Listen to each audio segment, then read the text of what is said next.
The vote was already over when I found out about it. I was eating a protein bar in Corridor 7 of the Conclave Station.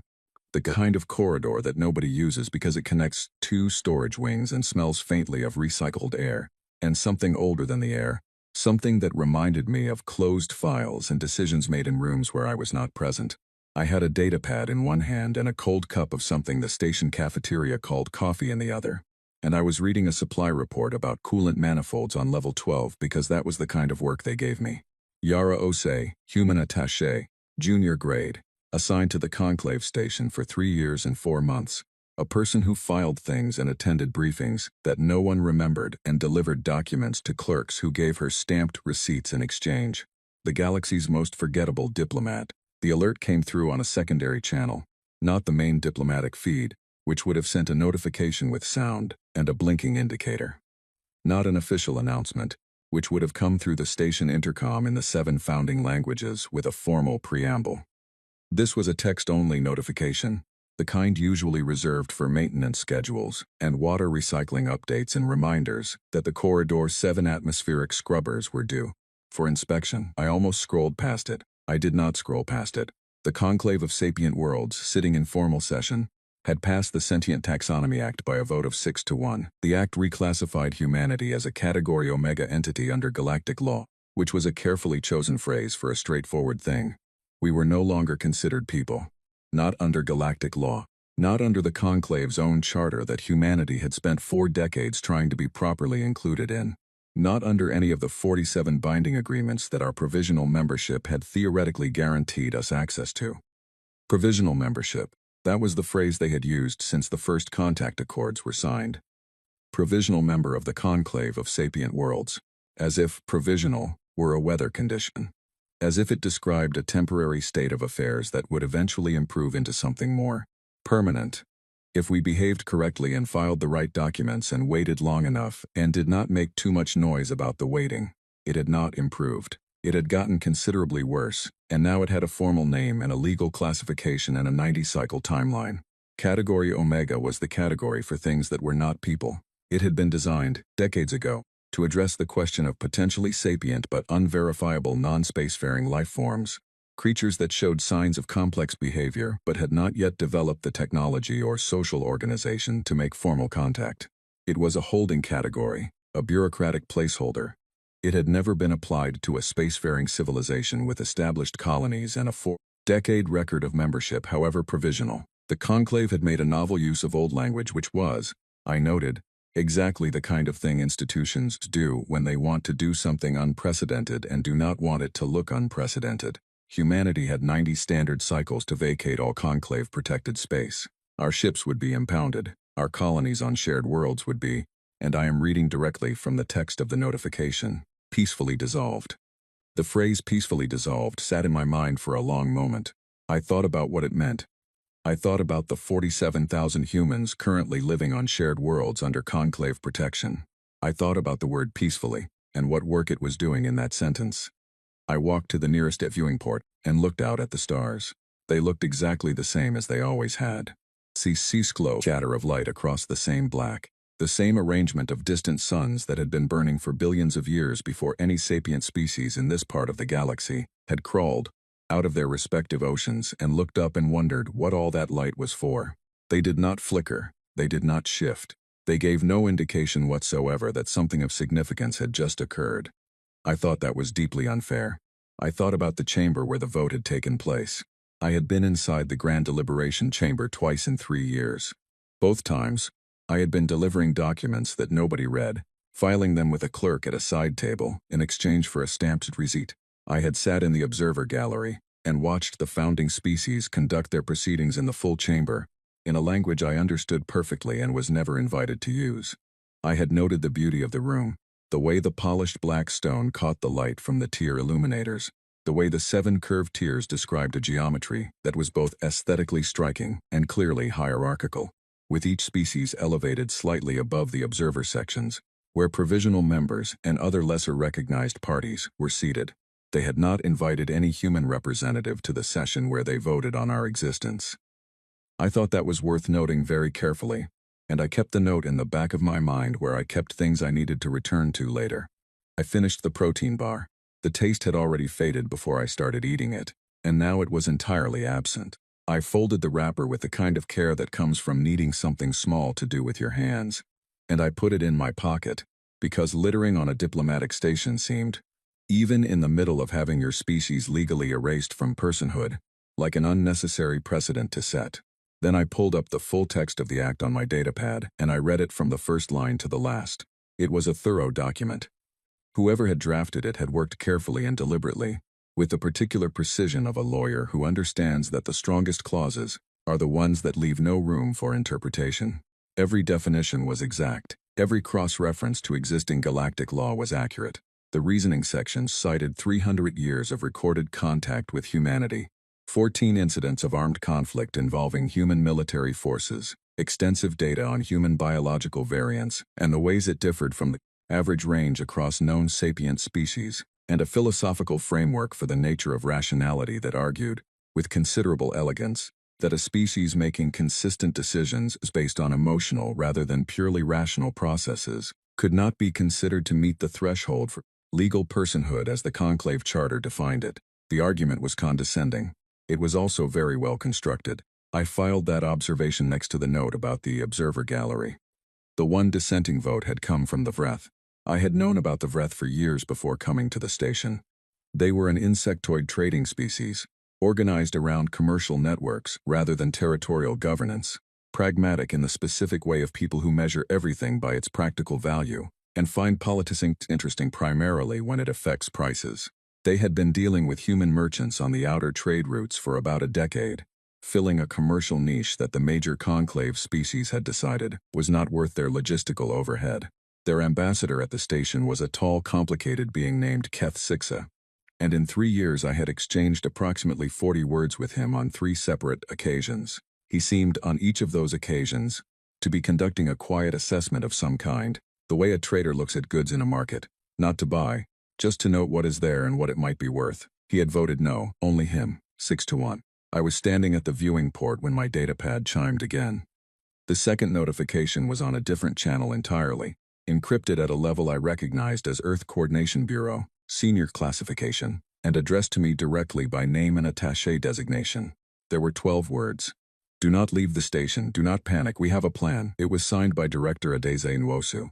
I had met Director Nwosu exactly once. A bureau briefing 4 years ago, the week before I shipped out to take up my posting. She was a compact woman with a precise way of sitting, and a slower way of speaking than you expected when you first met her. The kind of slowness that initially reads like uncertainty, and then after about 30 seconds, reads like something else entirely.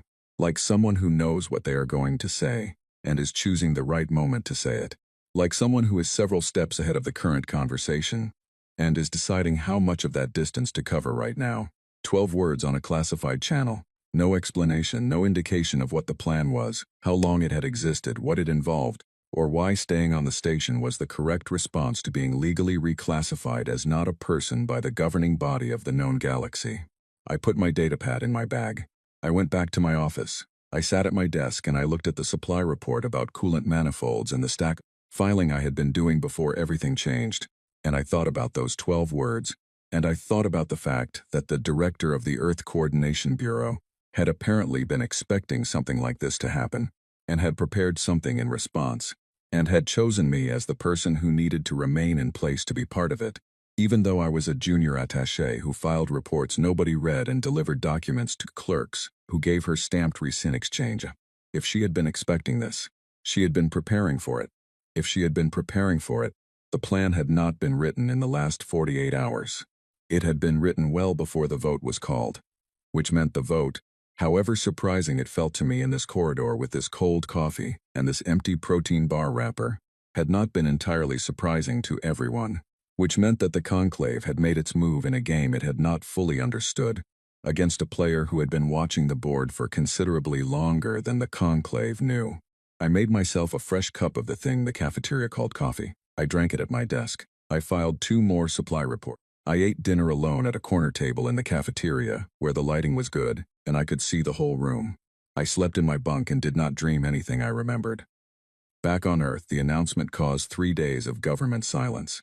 Not the silence of shock, or not only that, Something more controlled. The public networks were busy, extremely busy, the human noise of a civilization processing enormous information. But the official channels went quiet in a way that concerned the conclaves.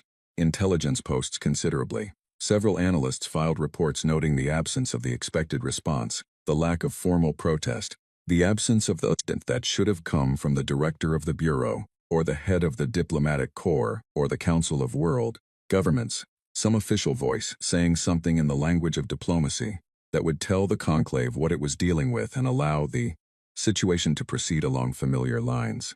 The official voice did not speak for 3 days, and then on the 4th day it broke, and it did not break in the way anyone in the conclave had anticipated. People started making jokes. The conclave seal, which was a serious thing, an emblem that had governed galactic diplomacy for centuries, a symbol of supreme institutional authority, recognized across every spacefaring civilization in the known galaxy, was repurposed within approximately 6 hours of the silence, breaking into something that required no translation. A symbol of authority became a punchline on 100 million screens simultaneously. The phrase, Category Omega, began appearing on clothing, on bags, on the kind of quickly manufactured items that emerge whenever something becomes a cultural moment, and people want to declare where they stand by purchasing an object. Someone composed an animated version of the vote announcement, with the audio track replaced by a particular kind of Johnny music that made the entire proceeding look like the opening scene of a comedy. And it was shared across human communication networks at a speed that left the conclave's information monitoring teams writing reports about the velocity of the human response and what it might indicate. The galaxy watched a civilization receive news of its legal erasure and respond by making merchandise. Several conclave ambassadors filed formal complaints about the tone of the human public reaction. They cited the lack of appropriate gravity. They expressed concern about what the mockery suggested about humanity's capacity to take the proceedings seriously. Director Nwosu did not respond to those complaints. She was by that point on a ship, moving toward the station with a data chip in her hand, and a plan that had been building since long before anyone in the Grand Deliberation Chamber had called the vote. I did not know that yet. What I knew was that my office still existed, and my keycard still opened the door, and the cafeteria still gave me coffee, and nobody had arrived to formally escort me from the premises. I worked, I filed things. I ate dinner in my corner of the cafeteria. I slept. When I stepped into the corridor the next morning, Keth Sixa of the Vreth was standing outside my door. He was very tall, as all Vreth were, and his secondary arms were folded against his thorax in a posture I recognized from a cultural briefing in my second year on the station as indicating something between patience and careful calculation. His compound eyes caught the corridor light and scattered it in small cold pieces across the wall behind me. "You are still here," he said. "I am still here," I said. He made a short clicking sound and looked at me steadily. "Your government has said nothing official," he said. "My government communicated with me directly," I said, "just not publicly." He was quiet. The clicking resumed, slower now, thoughtful. "You are not afraid," he said. It was not a question and not quite a statement. It occupied the space between them.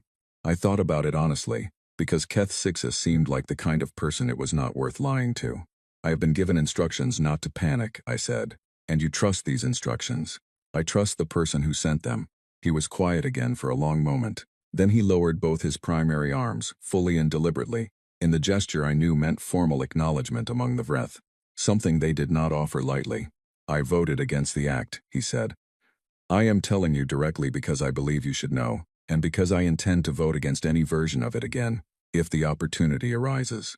"I know," I said. "Thank you." He left. I watched Tim move down the corridor, and I thought about a trading species voting no on the erasure of humanity, not because of philosophy but because they understood what things were worth. Then I went back to my desk and I waited. 60 hours after I read the 12-word message, the ship arrived. Director Adeze Nwosu walked off the docking ramp looking like a person who had slept well on the journey and had a very full schedule ahead of her. She wore a plain dark suit with no decoration. She carried one data chip. She moved through the docking bay without looking around at it, the way people move through familiar spaces that they have already decided do not require their attention. She smiled when she saw me waiting. A smile that was really a sentence. The sentence was good. "You are still here. You kept it together. Now pay close attention because the interesting part is about to start, and I am going to need you to keep up. Walk with me," she said. "I need to explain what you are going to be doing for the next 90 cycles." What I was going to be doing, as it turned out, was paperwork, an extraordinary volume of it, and in that paperwork I was going to find the shape of a plan that had been building quietly for years. Before any vote was cast, a plan the conclave did not know existed, a plan that was going to change everything, one deregistration form at a time. The chamber was not built for silence, but it became very silent when Director Nwosu walked in. I was in the observer gallery when it happened, the section assigned to representatives of provisional members and other parties, without full standing, the section in the back with the lower ceiling, and the rows of plain chairs, without the carved armrests that the founding species had in their curved tiers. I had a clear sightline to the center floor. I watched her cross it. She moved the way she always moved, without hurrying, without looking up at the 7 tiers of founding species representatives watching her from above, without any performance of confidence because she did not need to perform it. She had spent the 60 hours since her arrival on the station meeting with no one, taking no official appointments, and filing one document, a formal request for access to the Grand Deliberation Chamber for the purpose of delivering a communication to the full session. The request had been granted, somewhat uncertainly, because there was no good procedural reason to refuse it, and refusing it would have required explaining the refusal in the record. The 7 founding species sat in their curved tiers with the specific stillness of beings who have been anticipating one thing and are beginning to understand they are about to receive another. They had been expecting a protest. They had their counter-arguments prepared for an appeal or a legal challenge, the kind of formal resistance they had seen from provisional members before, when something unfavorable happened. They had their responses ready. The Pelosi Dominion's legal team had reportedly been working overtime in the days since the vote. None of those preparations were going to be relevant. Director Nwosu introduced herself, which was a formality she did not strictly need to observe since her identity had been established in the access request, but which she apparently chose to perform because it gave the chamber a moment to settle and because it went into the record. She thanked the chamber for the opportunity to address the full session, which they had not technically granted in those terms, but which they could not now retract without the retraction appearing in the record. She said that humanity had reviewed the Sentient Taxonomy Act in its entirety. She said the document was clearly and precisely written, procedurally sound, and legally valid under conclave charter provisions. She said that humanity accepted the ruling and would comply fully. The silence that followed had a texture to it. I watched the representatives in the 7 tiers process the words and search them, the way you search a surface you expect to find a seam in, looking for the qualification, the codicil, the phrase beneath the phrase that would reveal the actual message. There was nothing. The surface was smooth. She outlined the withdrawal. It would begin immediately. It would follow the 90-cycle timeline specified in the Act. Human personnel on shared worlds would depart in documented, orderly fashion. Human vessels under conclave registration would present themselves for impoundment at the processing stations, designated in the Act's implementation protocols. She walked to the central podium, the raised speaking surface at the center of the floor, and she placed the data chip on its surface. She said it contained the formal notice of compliance, signed and sealed by the Earth Coordination Bureau in accordance with the authority vested in Humanity's Diplomatic Office. She said she hoped the chamber would find it complete and satisfactory. She thanked them for their time. She walked out. I was already moving by the time she reached the corridor, slipping out of the observer gallery through the side entrance and meeting her in the long passage that ran behind the tier access doors. She was walking at a steady pace toward the eastern docking section. "That is it," I said, coming alongside her. "That is it," she said. "They are going to believe we are concealing something." "Good," she said, "because we are." She did not slow her pace. I matched her. "What are we concealing?" I said. She glanced at me briefly, the kind of sideways look that contains a complete thought. "When was the last time," she said, "that anyone in that chamber asked where their core routing algorithms came from? Or who services the relay stations on the inner trade lanes? Or whose crews are on standby when a rescue operation is needed in a high-radiation environment?" I thought about it. "Never," I said. "As far as I know. As far as anyone knows," she said. "Because the answer to those questions has always been the same, and the answer has always been handled, and when something is always handled, you stop needing to ask who is doing the handling." She paused to let someone pass in the corridor, nodded once, resumed walking. "They think we have been guests here for 40 years. Tolerated guests, provisional guests.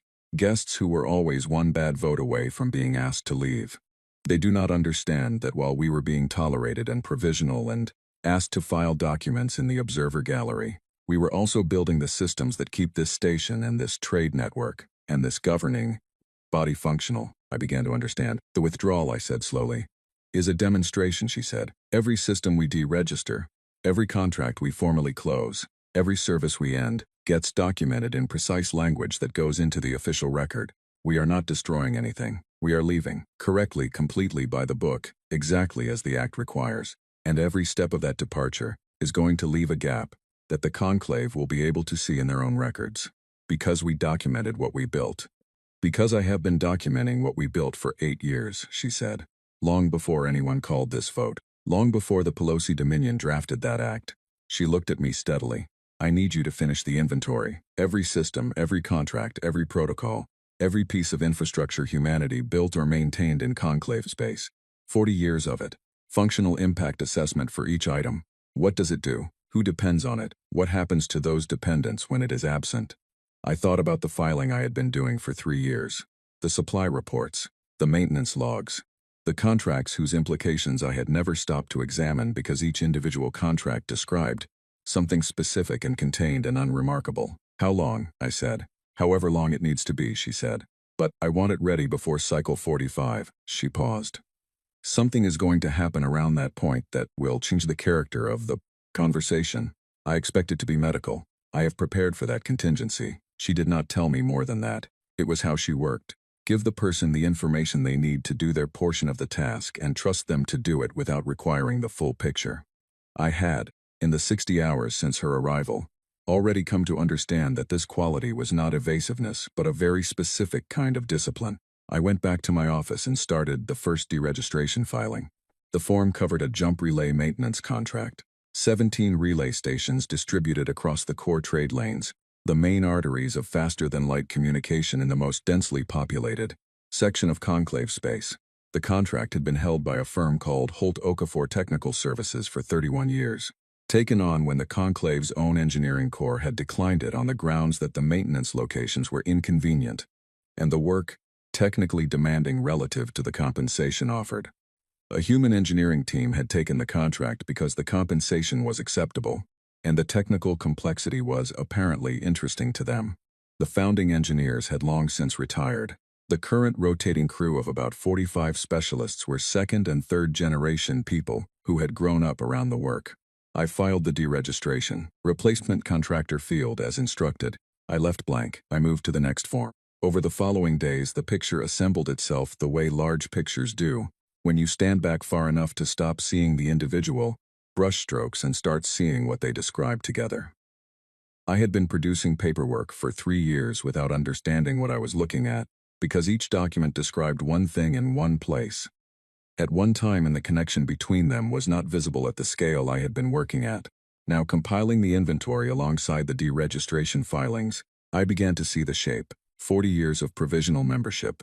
40 years of being told we were tolerated guests. And in those 40 years, human engineers and programmers and scientists and traders and medical researchers and meteorologists and communications specialists had, in the gaps that the founding species had not found worth filling, built something that did not look like infrastructure when you saw each piece individually, but looked very clearly like infrastructure when you saw it all at once. The food preservation grid on the Oron agricultural colony of Tessavar, which stabilized temperature and humidity across 14,000 hectares of stored grain and had been maintained by a 2-person human team for 17 years, without a single significant incident, until those 2 people were no longer under contract. The weather monitoring network covering the outer settlement belt, run by an automated system that required human oversight to catch the calibration drifts that the automated error correction could not self-identify, a requirement that had been met without fanfare by a monitoring team that operated out of a station so remote that most conclave officials have had difficulty locating it on a chart. The translation algorithm covering 43 language pairs, written originally as a doctoral research project by a linguist named Petra Olio, and licensed to the conclave's diplomatic division for a flat fee that had seemed generous at the time, and would look very different when examined against the algorithm's 12 years of daily use across every formal diplomatic session the conclave had conducted. The pharmaceutical routing system, which coordinated the movement of time-sensitive biological materials between 14 member worlds and had been designed and operated by a human logistics company whose name appeared nowhere in the Conclave's official infrastructure records, because it had always been classified as a contracted service rather than a structural dependency. The Deep Space Early Warning Network at the outer edge, maintained by a team of 3 people whom the Conclave's administrative database recorded under the category of independent contractors, which was technically accurate and functionally misleading. The Hazard Zone Search and Rescue Fleet. This was the one I kept returning to. 16 ships, all of them crewed entirely by humans, operating in radiation environments that were either lethal or near lethal to every other spacefaring species currently holding Conclave membership. The fleet had been in continuous operation for 22 years and had conducted 312 rescue operations in that time, each one in a location and under conditions that no other Conclave-affiliated rescue capacity could have handled. The Act's supporting documentation cited human radiation resistance as evidence of biological instability. The fleet's operational history listed it as a crew qualification requirement. I filed each deregistration with consistent care. I kept the language precise and the cross-references complete.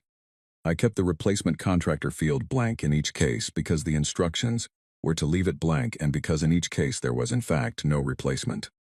On the 8th day, the Tessevar food preservation grid lost calibration.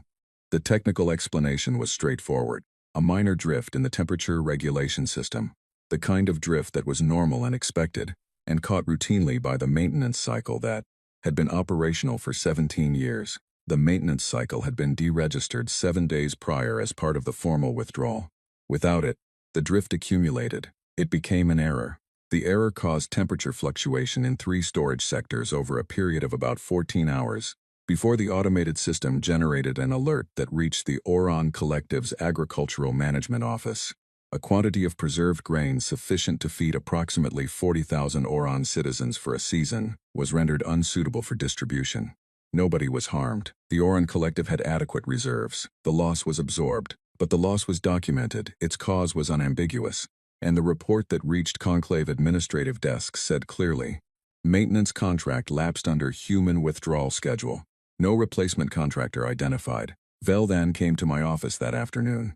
Veldan was a Serenthi administrative coordinator, precise and businesslike, who had spoken to me exactly twice in 3 years, both times to correct date errors on my filings. Veldan stood in the doorway and asked whether the maintenance contract for the Tessevar grid could be reinstated. I said the contract had been formally closed under the timeline specified in the Sentient Taxonomy Act's implementation protocols, and I said it with complete courtesy, and I offered coffee. Veldan declined and departed.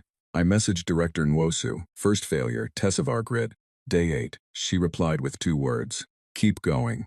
The second failure came on the 14th day. The weather monitoring network dropped coverage across its eastern nodes in a cascade dropout that took it from comprehensive to partial. The loss was not immediately visible in the way a fire is visible or an explosion is visible. It was the kind of loss that accumulates. Farmers on 3 affected worlds were working with weather data that was now 12 hours old instead of real time. A shipping route that ran on seasonal wind pattern modeling began operating with reduced reliability. Storm warning times dropped from 6 hours to 2 hours for communities in the affected belt. 2 hours is, for people in the path of a significant storm, a meaningful and expensive difference. The third failure came on the 19th day.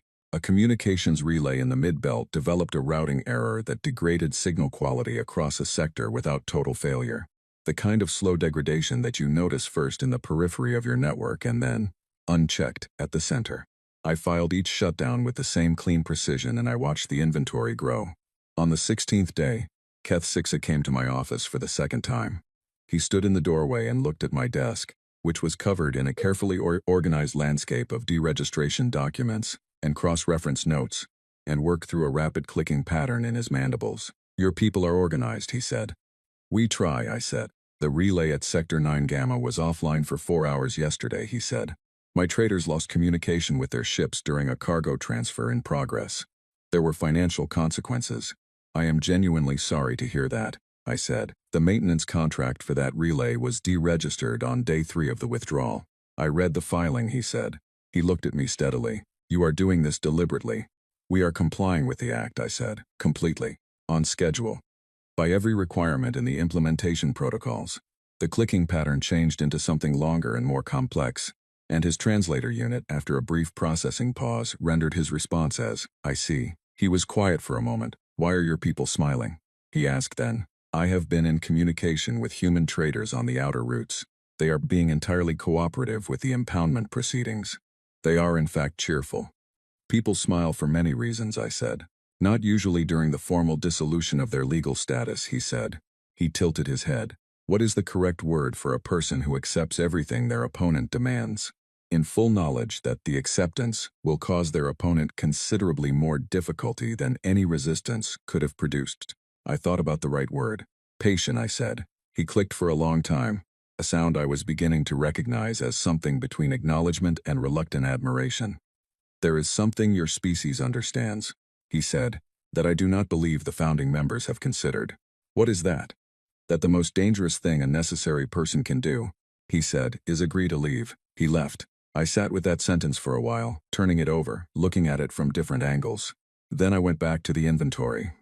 On the 23rd day, Director Nwosu called from her ship, which had relocated to a position in open space just outside the boundary of conclave-protected territory, which was legal under the terms of the Act, and which seemed to cause considerable discomfort in the conclave's administrative offices without giving them any technical grounds for objection. She asked about the inventory's progress.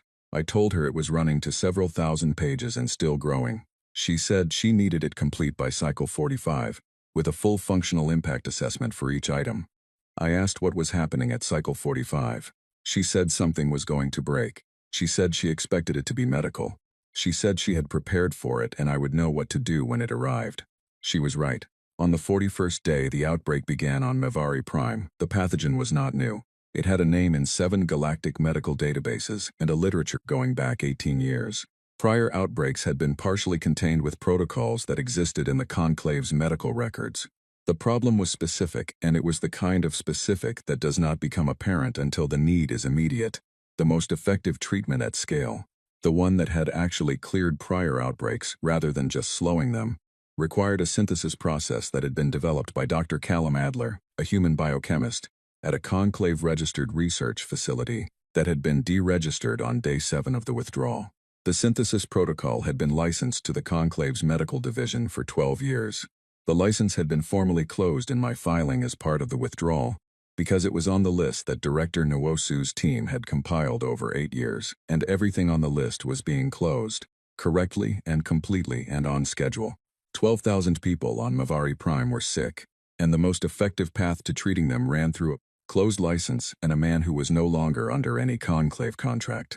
The request came to me through 3 separate layers of conclave bureaucracy, which told me that whoever had originated it had tried a considerable number of other avenues first, and found them all closed or unavailable.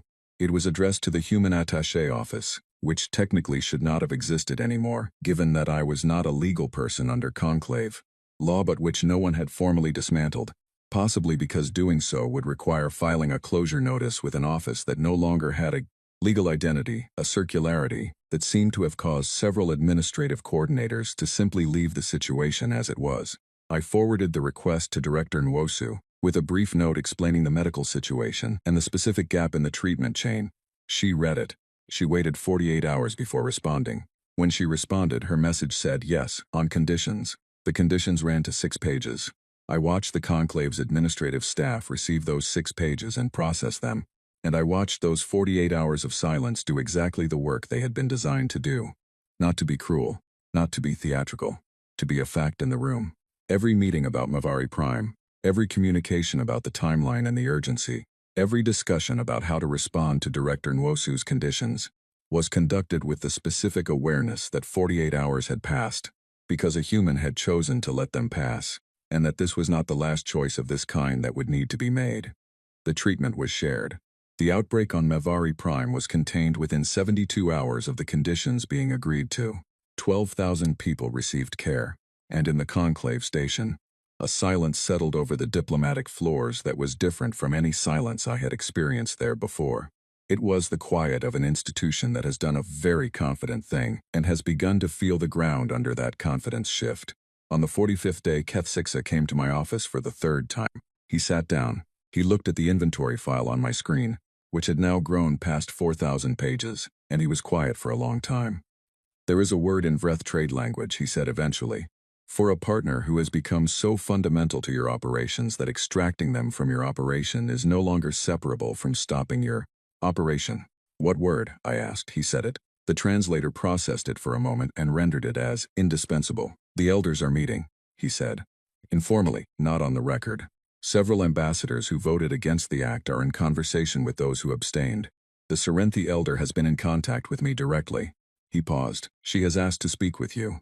"With me specifically," I said. "With the human attaché," he said. "Which is you." He offered the formal acknowledgement gesture, both primary arms lowered and left. I sent Director Nwosu 3 words. They blinked first. Her reply came back in 11 minutes. 2 words first, "Well done." Then a second message. 40 pages of notes for the formal session. I read it twice. Then I went to find the Serenthi elder. The meeting room had no insignia on its walls. That was the first thing I noticed when I arrived at the location the Serenthi elder had indicated through Keth Sixa, a room on the station's middle administrative level that I had walked past dozens of times without noting it specifically. A plain door, a designation number I had seen without registering it, a room that did not announce itself. Inside a small table, 4 chairs, lighting adjusted to something moderate and even. No recording equipment that I could identify, and I looked carefully enough to be reasonably certain. The absence of insignia and recording equipment was a statement that the Serenthi elder was choosing to make this conversation something that did not exist officially, which meant she was willing to say things in this room that she was not yet prepared to say on the record. I was prepared to hear them. She was already seated when I arrived. Ven, as she had indicated I should call her, the full formal pronunciation of her name being a ceremony in itself. She was the oldest being I had been in a room with by a margin that made comparison feel slightly disrespectful. The way comparing a very old mountain to a younger one feels like an inadequate use of the word old. She had been part of the conclave's founding. She had voted on the original charter. She had watched civilizations contact each other for the first time, integrate, fail to integrate, find accommodations, build structures, make errors, and occasionally build something that lasted. She had a perspective on 40 years that was, mathematically, a fraction of the perspective she had on other things. She looked at me for a long time without speaking. I did not fill the silence because the silence was not mine to fill. It was her room, her meeting, her 48-cycle career of understanding exactly how much a silence was worth. When she spoke, she said the act was a mistake, not an apology. She did not dress it as an apology or frame it as a concession. She said it the way you note a measurement error in an experiment, directly and without emotional qualification, because the emotional qualification would have been less precise than the bare fact. She said she had not voted for it. She said she should have prevented the vote from occurring at all and had not acted quickly enough to do so. She said she was acknowledging both of these things to me directly, in this room, without a record, because she had observed over the last 45 cycles that directness was among the qualities humanity appeared to exercise with some consistency. I had not expected that. I kept my expression steady. I kept my hands still on the table in front of me. I did not say "you're welcome," or "of course," or anything that would make the acknowledgement smaller than it was. She said she wanted to understand what humanity required in order to consider a renegotiation of its conclave membership. I said I could bring that question to Director Nwosu. She said she would prefer my personal assessment first. I sat with that for a moment. She was asking me, a junior attaché with 3 years of filing experience and a title that had never carried any real weight, what humanity wanted. She was asking me instead of Director Nwosu because she had apparently decided that I would tell her something that Director Nwosu would tell her. Only after 3 more intermediary steps and a formal session. She might have been right. I thought about a protein bar wrapper in my pocket and a cold cup of coffee in a corridor that smelled of recycled air. I thought about 12 words on a classified channel and 45 days of deregistration filings and 4,000 pages of documented absence. I thought about what I had understood, watching those pages accumulate, about what we had built and what we had been given credit for and what we had been told we were. Humanity does not want to renegotiate provisional membership, I said. Provisional was always the wrong framework. We were not provisional. Provisional implies a temporary state waiting to become permanent. We were undervalued and underdocumented and under-recognized, and we allowed those conditions to persist because we were trying to be cooperative, members of an institution that consistently told us we were on the verge of earning our place. We will not make the offer of provisional membership again. Ven was still. Her expression did not shift. She was listening in the way that very old diplomats listen, without performing engagement, just receiving. What humanity requires, I said, is full co-founding status, not as a new category, not as an upgraded provisional classification. Co-founding, retroactive to first contact, meaning the record is corrected to reflect what the participation has actually been. Legal status with full voting rights in all conclave proceedings. All protections that the founding species hold, applied without qualification or review period. And the Sentient Taxonomy Act must be removed from the official record entirely, not suspended, not placed in a historical archive with a notation about the circumstances, removed, gone. She was quiet for a moment. That is a substantial set of requirements, she said. The inventory is 4,012 pages, I said. Every figure has been verified against conclave administrative records. Any member who wishes to audit the documentation will find it accurate. Something moved in her expression. Something very subtle. If I had been less focused on her, I would not have seen it. It might have been on a younger face with less practice at containment, closer to respect. I will need to consult with the other elders before we can proceed, she said. Of course, I said. I sent the transcript of that conversation to Director Nwosu within 20 minutes of leaving the room. Her reply came back in 11 minutes, well done. Then the 40-page document titled Notes for the Formal Session that she had been preparing since before she boarded the ship at Earth. I spent 2 days reading it. I spent another 3 integrating it with everything I had learned in 45 cycles of filing, and then I waited. I want to describe what was happening in the rest of the conclave station during those waiting days, because the withdrawal was not only a story of what I was doing in my office. It was a story about an institution beginning to feel the shape of the thing it had voted to remove. The translation algorithm covering 43 language pairs had been running on cache data since day 7. The cache was extensive, and the degradation was initially invisible. By day 30 it was beginning to show in the edges of complex diplomatic language, in the nuanced constructions that required contextual modeling rather than direct substitution, in the kinds of phrases that negotiators use when they are trying to communicate something specific about intent without stating it literally.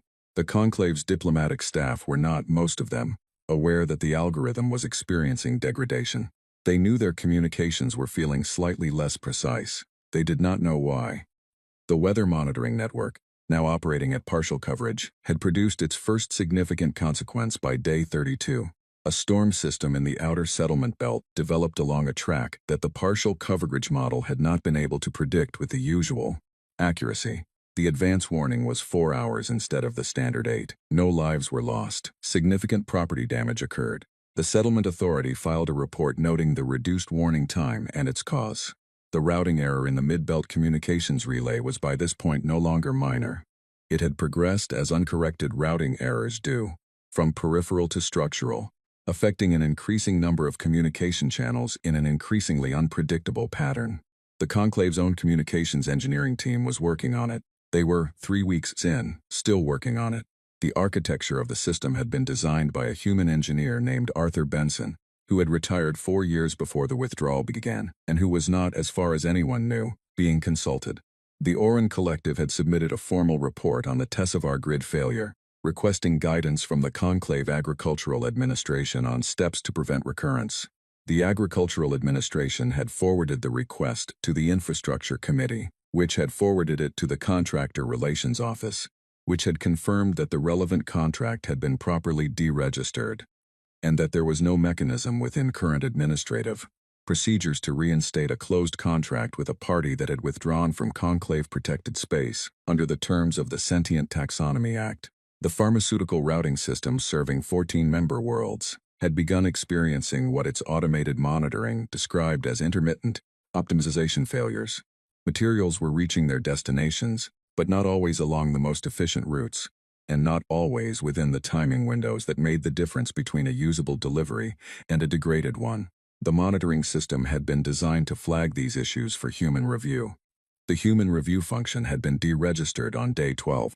I was filing all of this into the inventory. I was also in the evenings simply reading it. 4,012 pages of everything we had built and maintained and kept running while being told we were provisional.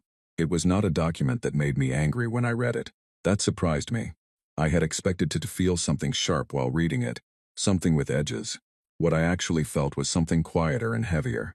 The specific weight of recognition. The feeling of looking at something that had been present all along and understanding for the first time how large it was. We had not built these systems because we were asked to. We had not maintained them because someone had designed a plan. We had done it the way humans tend to do things in gaps. The way you fill a silence when the silence is uncomfortable.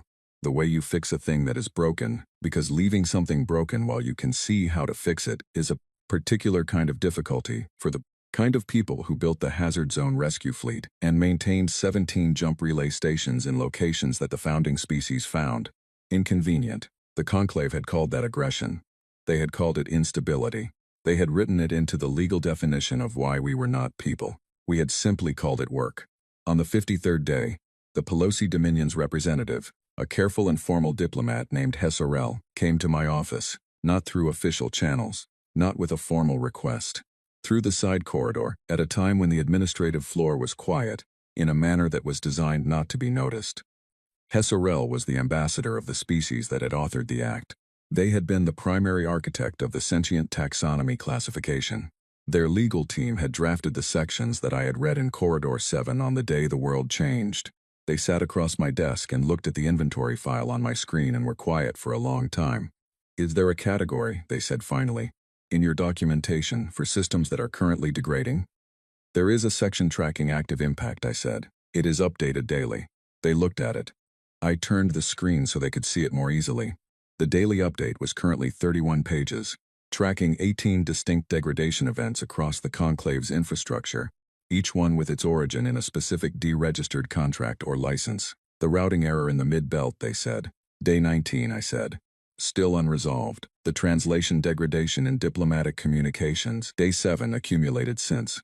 The cache the algorithm was running on is now exhausted in 11 of the 43 language pairs. The others will follow within the next 3 cycles." HFY was quiet. Their hands, which were arranged on the table in a posture that was apparently normal for their species, were very still. "I did not expect," they said, "that the scale would be this." I did not say anything. I let the 31 pages sit on the screen between us. They left without having said anything that would go into any official record. But they were the first person from that chamber to use the word scale in my presence, and that word was worth noting, and I noted it. I want to be clear about what HFY's visit meant. This was the representative of the species that had written the act, the author of Category Omega, the architect of our 90-cycle timeline. They came to my office through a side corridor at a quiet time, without an appointment, without any official standing for the visit, and they looked at a daily impact update running to 31 pages and they used the word scale. They did not use it in a legal brief or a formal communication. They used it in my office quietly, in a way that would not be in any record. That word was the beginning of something that took another 2 weeks to become what it needed to be, and I noted it and filed it in the part of my mind where I kept things that would matter later.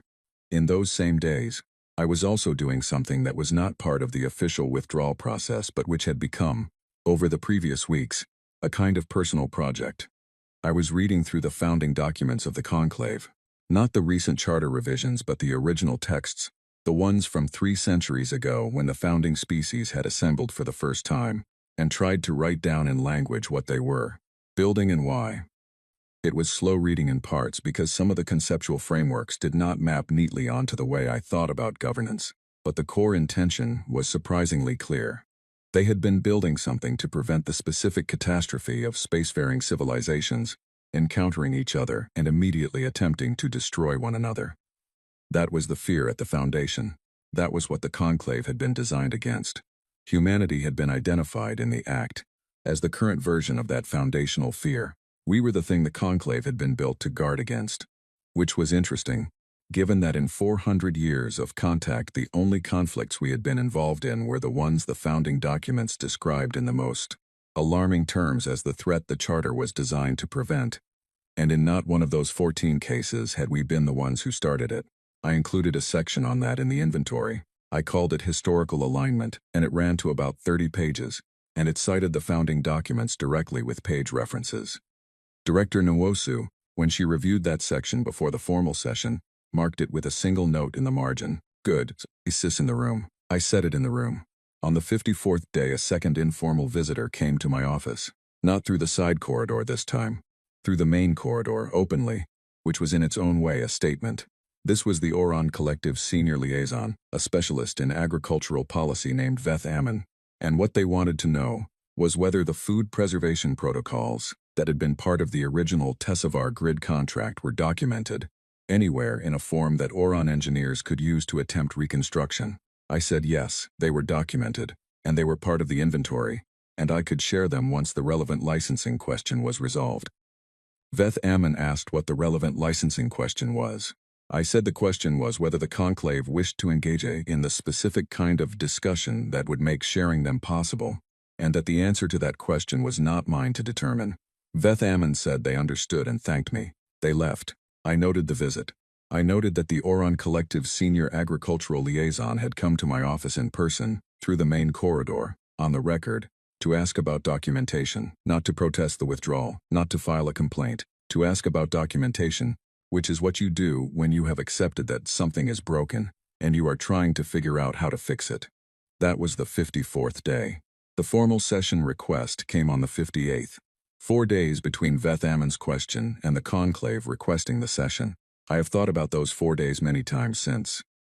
I think they were the days when the internal conversations moved from discussion to decision, when the question shifted from whether to renegotiate to how and on what terms, when the practical reality of the inventory had fully arrived at every office and tier and deliberation room on the station, and could no longer be addressed as an abstract concern. 4 days. And then the session request on the 56th day. The Serenthi elders' consultation with the other elders was complete. On the 57th day, Keth Sixa came to my office one more time and told me the formal session request had been prepared. On the 58th day, the request arrived. It was addressed to the Human Attaché Office, which no longer technically existed under the Act's provisions, in language that had been drafted with obvious difficulty by the conclave's legal staff, to request a formal diplomatic session with a representative of a species that the conclave had classified as Category Omega, without using any language that would imply the classification was under review, without acknowledging that the request itself was inconsistent with the classification, and without creating a record that would suggest the conclave was initiating any kind of formal reconsideration. It was 3 paragraphs long, and every sentence of it had clearly been written and rewritten multiple times. I confirmed my attendance. Then I called Director Nwosu and told her the session was scheduled. She said, "Good, are you ready?" I thought about 45 days of deregistration filings and a 4,000-page document, and a meeting in a room with no insignia where the oldest diplomat in the known galaxy had told me a mistake had been made. I thought about 11 years of provisional membership, and the specific weight of the word provisional, and what I was going to say in a room where I was technically not a legal person, to the people who had voted to make me that.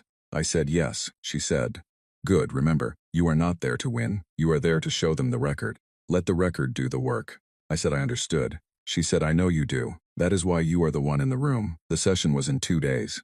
I want to describe the 20 days between the Serenthi Elders meeting and the formal session, because those 20 days were not quiet and were not simple, and understanding them is important to understanding what the formal session actually was. The conversations that Keth Sixa had described as informal and not on the record became, over those 20 days, more formal and more structured without ever officially being so. The elders of the founding species met 3 times, in rooms without insignia, in conversations that did not generate official records. Several of the ambassadors who had sponsored the original act made visits to their respective governments via secure communication, visits that were recorded in their own government's logs, but not in the conclave's. The Pelosi Dominion's legal team met internally on 7 separate occasions, producing documents that Hesserl later told me had been classified at the highest level their internal system allowed. I was not present for any of these meetings. I was in my office, filing the daily impact update, watching the degradation tracker, past 35 pages and then 40. I was reading Director Nwosu's 40 pages of preparation notes for the 5th time and finding new things in them each time. Not because she had hidden things, but because understanding prepared material at depth requires reading it more than once, and reading it with accumulated context. She had written the section on the voting rights question with particular care. She had anticipated the objection that full voting rights would shift the balance of deliberation in the conclave, and she had prepared the counter-argument, not as a refutation but as a reframe. The question was not whether humanity's full participation would change conclave deliberations. Of course it would. The question was whether the conclave's deliberations as they currently existed were producing better outcomes than they would produce with humanity's full participation. The inventory was, among other things, a detailed answer to that question. Every system listed in it represented a decision made without humanity's input, a gap that existed because full participation had been withheld, a service that had been built outside official channels because the official channels were closed. The conclave's deliberations had been producing outcomes for 40 years that required humans to quietly build the infrastructure to make those outcomes functional, and the conclave had not known this was happening. Full participation would mean, among other things, that the infrastructure built for the conclave would be built with the conclave's knowledge and cooperation, rather than in its margins. That was not a threat to stability.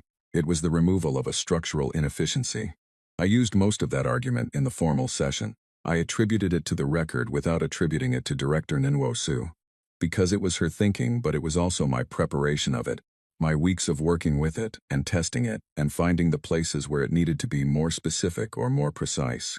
By the time I stood at the podium, it was mine in the sense that mattered, which was that I understood it completely and believed it completely, and could answer any follow-up question about it from any angle. The atmosphere in the chamber when I walked in was different from any session I had been in before. The founding species representatives were not performing their usual deliberative authority. They were not relaxed either. They occupied a middle space that I had not seen in this room, something that might have been described in a human courtroom as the moment before a verdict is announced, when everyone present knows approximately what is about to happen and is settling themselves for the experience of its happening officially. I put the inventory on the podium and I began. I spent those 2 days reading the 40-page notes document once more, then setting it aside, then reading the inventory from beginning to end one final time, all 4,012 pages of it, not because I needed to memorize it, but because I needed to understand it the way you understand something when you are about to stand in front of 7 civilizations and ask them to reckon with what it says. I understood it. I went to bed both nights and I slept and I was ready. I stood at the central podium. That is the fact I have returned to most often in the year since it happened. Not the outcome, not the vote, not the words I said or how I said them. The simple fact of standing at the central podium of the grand deliberation chamber of the conclave of sapient worlds, the same podium where Director Nwosu had placed her data chip 58 days earlier, the same room where I had sat in the observer gallery and delivered documents to clerks in exchange for stamped receipts. The same lights shifting from amber to gold as the session formalized, the same polished black stone, the same 7 curved tiers, the same 7 tiers, now occupied, looking down at me. I was technically not a legal person under the law of the body I was addressing. I had thought about how to open with that fact, whether to open with it at all, whether it would read as provocative rather than precise. I decided it was simply accurate, and that accuracy was what the situation required. If precision read as provocation, that was information about what was being provoked. I put the inventory on the podium surface. 4,012 pages, plain cover. The words inventory of human contribution in clean text without decoration. I noted at the start of my address that I was technically not a legal person under the law of the body I was addressing. And I said it the same way I had said everything for 58 days. Calmly, without anger, without performance. I said it because it was accurate and because it needed to be in the record. The chamber was very quiet. I said I was going to present a document. I described its structure 40 years, every system, every contract, every protocol, every piece of infrastructure, every figure verified against conclave administrative records, available for audit by any member who wished to examine the underlying data. I said the document was not an argument. I said that carefully, and I said it more than once, because I wanted it clearly understood. Arguments imply something to contest. The inventory contained facts. Facts about what had been built, by whom, and what had happened in the 58 cycles since those builders began to leave. I walked them through the categories. Not every item, there were 4,000 of them, but the architecture of the thing. The 17 relay stations and the 31 years of continuous maintenance, and the 0 outages on record before the maintenance was deregistered, and the 4 outages since. The weather monitoring network, and the storm on day 32, and the 4-hour warning instead of 8. And the damage assessment that the settlement authority had filed and which I read into the record. The translation algorithm and the 11 language pairs now running on exhausted, cache and the 7 more that would exhaust within 3 cycles. the pharmaceutical routing system and the 14 worlds that depended on it, and the optimization failures now occurring daily. The Deep Space Early Warning Network and the 3-person team that had kept it running for 19 years with zero formal acknowledgement in any conclave administrative document. The Hazard Zone Rescue Fleet, and the 312 operations, and the radiation environments, and the one reason the fleet could operate in. Those environments that the Act's drafters had categorized as a liability. I did not rush. I had prepared for 4,000 pages, and I had prepared to present it without rushing. The chamber was quiet in the specific way that places become quiet when everyone in them is thinking very hard about the same thing. Several representatives made formal statements. The Pelosi Dominion's legal team had prepared extensively, and their representative, HFY, raised 3 procedural objections to the terms I had outlined. One about the precedent that retroactive co-founding status would establish. One about the administrative complexity of removing rather than amending the Act. One about the scope of the voting rights being requested. I listened to each objection completely. I responded to the precedent objection by noting that 40 years of undocumented operational dependency was its own precedent, and that the documentation of it changed nothing about the dependency itself. I responded to the administrative objection by noting that the Conclave's administrative office had successfully executed more complex records, corrections in its history, and that the Bureau was prepared to provide full cooperation with the process. I responded to the voting rights objection by reading the relevant section of the founding charter, which specified that co-founding status carried full voting participation as a definitional requirement, and noting that modifying that requirement would require a charter amendment, which was a different and considerably more complex proceeding. Then, the session currently in progress. HFY was quiet for a moment after the third response. Then they made a note in their record and said nothing further. The question of human conflict history was raised by a representative from the Marin Consortium, a species I had dealt with occasionally through administrative channels, and who had always struck me as more cautious than hostile. They cited the 14 armed conflicts listed in the Act's supporting documentation. They said the statistical pattern suggested an inherent tendency toward the use of force that made full co-founding status a risk to the stability of conclave deliberations. I said I was glad the Marin Consortium had raised the question because I wanted to be very precise about the record. I read the 14 conflicts into the proceedings. In each case, I read the initiating party.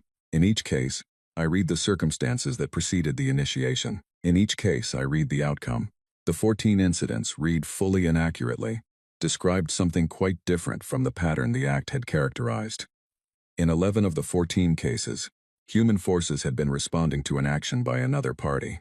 In the remaining 3, the circumstances were contested in the original records, and the Act had cited the contested version without noting the dispute.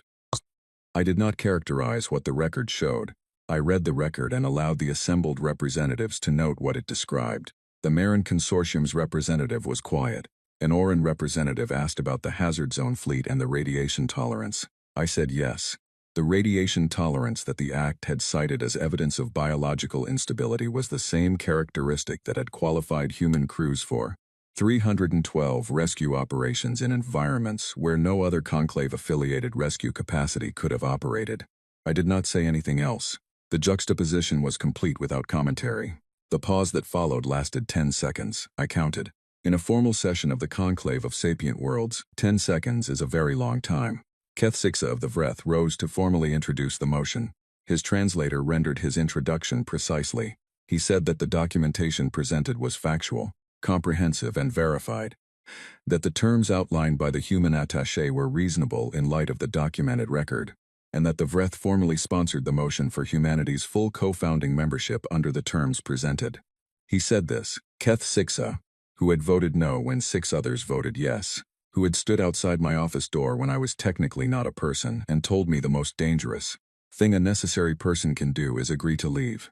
He said it in the formal register of Vreth trade language, which his translator rendered into the 6 founding languages simultaneously, and he said it clearly enough that there was no procedural question about what he had introduced. The motion required a second sponsor. It received 6, all 6 of the remaining founding species representatives, with one exception, registered as sponsors or supporters, within 20 seconds of the motion's introduction. I watched that happen, and I thought about what it meant that the motion had the numbers before anyone else spoke. It meant the conversations in the informal meetings Kethsixa had told me about. The conversations that had been happening since the Serenthi elder decided to blink first had gone further than I had known. The exception was the Pelosi Dominion. Hesserel sat very still at their tier for a period that felt long but was, I noted afterward, only about 30 seconds. They looked at the motion on the record in front of them. They looked at the inventory on the podium. They looked at the 6 other tiers, where their counterparts had already registered. They did not vote no. They registered their vote as abstain. It was the same position the Vreth had taken on the original act, and I thought about that symmetry. The motion passed. The chamber lights shifted to deep violet, the color of formal record, and the session clerk announced the formal result. The Sentient Taxonomy Act was suspended pending review, and the motion for humanity's co-founding status was passed and entered into the record for implementation, suspended pending review, not yet removed. That final detail was handled in a separate session 3 weeks later, after the implementation committee had completed the administrative preparation for the retroactive co-founding documentation. The act was then removed entirely, not suspended, not archived, gone as I had specified to the Serenthi elder in a room without insignia on a day, when the outcome was still uncertain. I stood at the podium and received the formal acknowledgement. The session clerk read the technical language of confirmation. The chamber lights held at violet. I thought about Corridor 7. I thought about a protein bar wrapper in my pocket and a cold cup of coffee and 12 words that said, "Do not panic." I thought about 45 days of filing and 4,000 pages of documented absence and 48 hours of silence over Mevari Prime. I thought about Director Nwosu on her ship just outside Conclave-protected space, watching this on a holographic feed, and about the fact that she had apparently made tea. I thought about the 40 years of provisional membership, and what provisional had actually meant, and what it would never mean again. The session clerk concluded the formal record. The chamber began to empty. Kethsixa found me in the corridor. He offered both primary hands, held them open and level at approximately chest height, which his translator had once explained to me was the Vreth gesture for a completed transaction in which both parties received value equal to or greater than anticipated. He held them there and waited. I took both hands. "Indispensable," he said. His tone was the one he used when he was being precise. "Yes," I said. "That was always the point." We stood there for a moment in the corridor outside the Grand Deliberation Chamber. A Vreth trader who had voted no when 6 others voted yes, and a human attaché who had technically not been a legal person for the last 58 days. Then he clicked once, briefly, in the pattern I had learned to recognize as acknowledgement, and he released my hands, and we walked in different directions, and the work of building the new record began. 1 full year. My office has a window now, a real window looking out at open space rather than at the corridor wall that was my view for 4 years and 2 months in the junior attaché office. On level 9. The stars through this window are not different stars from the ones I could see from the viewing port in Corridor 7. They are the same stars in more or less the same arrangement, at roughly the same distances. The difference is the angle of observation, and the quality of the glass, and the fact that I chose this particular desk position specifically to have this particular view. When Director Nwosu told me I could choose any office on the senior diplomatic floor, I chose the one with the best view and the quietest walls, and a desk large enough to hold both the official filings and the inventory working copy, and a decent coffee setup in the corner. I have a coffee machine that works properly now. I found it on level 6, installed by a previous human maintenance contractor some years ago. Left in place when the contractor's work ended because nobody had specifically decommissioned it and it was not in anyone's way. I had it serviced and cleaned. It has been producing coffee every morning since, which I think of sometimes as a small example of the thing the inventory documented at scale. Something built by a human operating quietly, providing value to anyone who needed it, not part of any official record of infrastructure. I drink my coffee and look at the stars and I think about how the year has gone. The Sentient Taxonomy Act no longer exists. I want to be specific about that because I said removal and I meant removal, and that is what happened. Not suspension, not historical archiving, not a notation in the record explaining the circumstances of its passage and subsequent revision. The procedural session that eliminated it from the official documentation lasted 4 minutes and was attended by 9 people, because everyone who needed to know the outcome had known it for 2 weeks before the session was scheduled, and the session itself was the formality that made the knowledge official. I attended. I did not speak. Some events are complete in their occurrence and do not need words from me to be completed. The OC Accord was written and passed in the same month as the removal. I did not name it, and I want that noted because I was asked about it in the first official interview I gave, after being formally installed as ambassador, and I told the interviewer directly that I did not name it, that I was informed of the name after it had already been entered into the formal record, and that I found the situation mildly embarrassing. The interviewer seemed to find this response amusing, which I decided was acceptable. The Accord defines personhood under galactic law by a single criterion: demonstrated contribution to shared civilization. The phrasing is mine, drawn from the notes I had written during the preparation for the formal session, and I stand by the precision of it. What do you build? What do you maintain? What is diminished in your absence? These are the questions the Accord asks about any entity seeking recognition, and they are better questions than the ones the Act had asked. 7 species that had previously been denied conclave recognition filed formal applications under the Accord within its first year of operation. 4 received full membership in proceedings that were, by comparison to what I had just been through, refreshingly uncomplicated. The remaining 3 are still under review, which is a status I am monitoring carefully because I know exactly what well-prepared documentation looks like, and I intend to make sure the review process has access to it. 2 members of my staff, a pair of former Bureau researchers named Owen Keller and Delia Marsh, do nothing but assist with documentation for these pending applications. They are both very good at it. They have my notes from the inventory preparation, and they are using them well. The Ymir Compact has not dissolved. I think there was a period when some observers expected it to dissolve, expected that once the immediate crisis of the withdrawal was resolved, the 16 non-conclave species that had joined during the 90 cycles would drift back toward whatever their previous arrangements had been. That has not happened.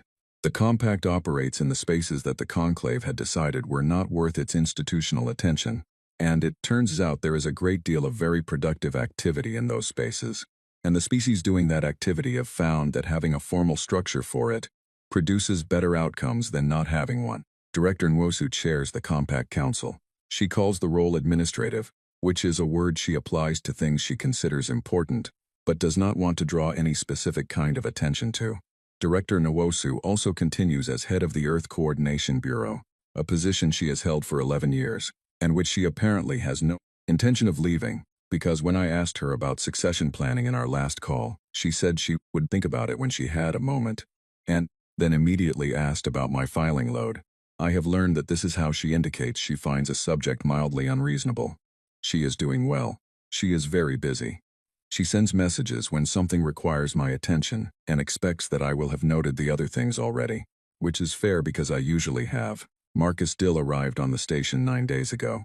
I want to write about that at some length because Marcus Dill has been in my mind since the first time I read about the routing algorithm in the inventory, a footnote in the section on communications infrastructure that noted the algorithm's origins and listed Dr. Marcus Dill, retired, as its original designer. He had maintained the algorithm for 30 years at the Conclave Registered Operations Center that was deregistered on day 7 of the withdrawal. He had retired to grow tomatoes in New Patagonia because he had been in space for a very long time and wanted to see how things grew in soil. This was not, I thought, an unreasonable reason to retire. He lasted 6 months. The message he sent me was brief and specific. Do the routing algorithms still need work? I said they always did, and that he should come back if he wanted to, and there would be an office waiting for him. He said good, he had been bored, and he arrived 9 days ago on a transit vessel with a bag of tomato seeds and a document he had written during his 6 months in New Patagonia. The document is 47 pages long. It proposes 47 distinct improvements to the core routing architecture, each one described with the specific clarity of a person who has spent 30 years thinking about a problem and has had 6 months of quiet in which to finish thinking. His former colleagues, 2 of whom are now on the station under bureau contracts, reviewed the document before he arrived and described it as embarrassingly good, which I understand to mean that they are impressed and slightly annoyed that he wrote it on a farm. He has the office on level 4 that I arranged. He has a growing setup in the hydroponics bay on level 8. The tomatoes are currently at the seedling stage, which he tells me is the most interesting part, because you can watch things happen. He seems content. He started on the routing improvements on his second day back, and is already 3 pages into the implementation notes. I check in with him when I am on level 4, and he usually has a question about some administrative detail that he needs resolved, and I resolve it. and he says thank you and goes back to work. And I think this is probably the most useful version of both of us that is currently possible. Petra Olio is not on the station, but her work is, or rather, her work was here before she was ever properly credited for it, and now the credit exists in the record where it belongs. The documentation correction filing was 30 pages long and cited 17 administrative precedents, and it was some of the most satisfying procedural work I have ever completed, which is a sentence that would have puzzled me before I spent 45 days filing deregistration documents and understood what paperwork can be and what it can do. She received formal acknowledgement from the Conclave's diplomatic division. The first formal acknowledgement the algorithm had ever received by name. She received a retroactive compensation settlement that her legal representative described as substantial and appropriate. She used a portion of it to endow a research position at a Conclave Linguistics Institute focused on low documentation language preservation, which is work she had wanted to fund for years and which now has a home. She is having, by all accounts, an excellent time, Dr. Callum Adler is retired again, properly this time, which he has earned. The synthesis protocol that bore his name, the one that had been licensed to the Conclave's medical division for 12 years, and closed in my filing on day 7, and requested back through 3 layers of bureaucracy on the 41st day, is now licensed under terms that reflect what it is actually worth to the 7 member worlds that use it regularly. The original flat fee it sold for in year 3 of provisional membership was the price of a service being offered by a party with no standing. The current license fee is the price of an essential medical tool offered by a fully recognized co-founding member. These are different prices. Dr. Adler was informed of the new terms before the settlement was finalized, and he wrote back a short letter saying he was glad to hear it, and that he hoped the people on Mavari Prime were well. He sends letters. They are written in the kind of small, precise handwriting that takes practice and is not accidental, and they are always warm and technically specific and full of the quality of someone who loved their work and found it genuinely interesting, which I think is the best way to have spent a career. The Hazard Zone Rescue Fleet has been formally integrated into the Conclave's emergency response structure. It has a standing operational mandate, proper long-term funding, and a crew qualification protocol that acknowledges explicitly what the fleet's crews have always known about themselves. The fleet's 22-year operational record has been moved from the archived contracted services files, where it lived as a series of individually unremarkable service agreements, to the Conclave's central operational history, where it belongs alongside every other thing that kept people alive in difficult situations for a long time. Filing the transfer documents myself felt important. I filed them myself. Nobody needed to know that. It still felt important. The Pelosi Dominion signed a bilateral trade agreement with Earth 4 months after the accord was passed. Director Nwosu accepted the proposal promptly, the negotiation was conducted efficiently, and the agreement was executed without either party mentioning the Sentient Taxonomy Act, the 90 cycles of the withdrawal, the 48 hours over Mavari Prime, or anything else that had occurred in the period between the vote and the session where the vote was undone. Neither party needed to mention those things. Both parties knew they were in the room. The acknowledgement of their presence was the agreement itself. Keth Sixa, when I told him about it, said the Dominion had made the correct calculation when presented with a situation where continued resistance was more expensive than accommodation. He was not wrong. He is rarely wrong about what things cost. Keth Sixa and I have lunch together on the 14th day of every cycle. I am not sure when this became a fixed arrangement rather than an occasional one. It developed by accretion, the way certain relationships do when 2 people repeatedly find the same conversation worth continuing. He drinks something that smells alarming and is apparently pleasant for his species. I drink coffee. We talk about trade, about logistics, about the ongoing small absurdities of galactic governance. He tells me what he hears from the trading routes before it becomes official information. I tell him what I hear on the diplomatic floor in exchange. The Vreth call this kind of relationship a long contract, and I have come to appreciate the precision of the phrase. It describes a connection that has accumulated enough value on both sides that ending it would cost more than maintaining it. A relationship based on demonstrated mutual benefit, which is, I think, not a bad model for most relationships. He told me in our last lunch that 3 junior members of the Conclave's Administrative Research Division had submitted a joint position paper, arguing that the OSI Accord's contribution criteria should be applied to the founding species themselves, as a matter of consistency in the application of the law. The paper was technically rigorous and had been prepared with considerable care, and was currently causing what Keth Sixa described as an extended period of institutional discomfort in the founding species' legal offices. I told him that was a very interesting development. He agreed that interesting was a suitable word for it, and that the legal offices in question were experiencing a condition he believed humans called a headache, and he made the clicking sound that I have come to recognize as his version of quiet amusement. I told him I was very sorry to hear about the headaches. He clicked for a while. There is a page on my desk that is not part of any file. I have moved it twice during office reorganizations, and both times I have put it back in the same spot, slightly left of center on the main surface, close enough that I can read it without leaning forward. It is a single sheet of paper with one line on it in my own handwriting, which has gotten considerably better since I became an ambassador, because ambassadors sign a large number of documents, and the practice shows. The line says, "They called us illegal, so we made ourselves the law." I wrote it on the last night of the withdrawal period, in the small office with the corridor wall view. With the specific stillness of a person at the end of something long and uncertain, I did not know yet whether it had worked. I knew what had happened, I knew what we had done, and how we had done it and why. I did not yet know whether it had been enough. I know now that it was enough, and that enough was not even quite the right word for it. We are humanity. We are the species that shows up in the inconvenient places, and does the work that nobody else found worth doing, and builds things that function and keeps them functioning, and does not stop because the conditions are difficult or the credit is absent or the institution we are working alongside has decided that we are provisional. We have always been provisional in the specific sense that we have always been in the process of proving ourselves to bodies that were not yet ready to acknowledge what we were demonstrating. That process is over now. The provisional period is over. Not because someone decided to recognize us, but because we built 4,012 pages of evidence that what we are was always already clear to anyone who looked. They wrote a law to make us disappear. We spent 90 cycles using the law's own timeline to show exactly what disappearance would cost. We left correctly, completely, without sabotage, without drama, and we documented every single thing that left with us, and we waited for the documentation to do the work that arguments never could. Arguments are about what might be true. The inventory was about what was true. There is no counter to what is true. You can deny it for a period of time, and then you cannot anymore.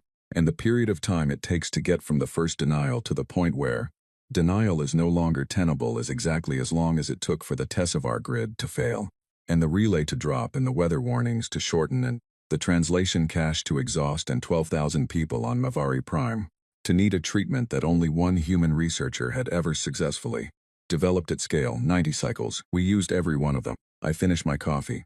The station is running at full capacity, and I can hear the low background hum of it through the walls. Level 4 is already active. The routing improvements are already in their third week of implementation, and the preliminary results, which Marcus Dill sent me yesterday in a 2-page note with small, precise handwriting, are better than projected. Owen Keller and Delia Marsh are already at their desks working on the pending applications, because the applications need to be thorough, and thoroughness takes time, and time is not infinite for the species waiting on the outcomes. Keth Sixa will be in his office reviewing the trade route reports from the outer belt. The routes where the Vreth have been operating for longer than most of the conclave has been paying attention to that area. The routes where the work happens that is not dramatic, but is real and continuous and valuable in the specific way that real, continuous, valuable work always is. The stars outside my window are the same stars. They were there when the vote was cast. They were there when the vote was undone. They will be there for everything that comes next, patient and unconcerned, keeping their own counsel on the question of whether any of this mattered. It mattered. It will keep mattering. We know what we built. We know what it is worth. We know that the record of it is now in the official documentation of the governing body of the known galaxy, retroactive to first contact, accurate and complete and not going anywhere, and the galaxy knows it too. I have work to do. I go and do it.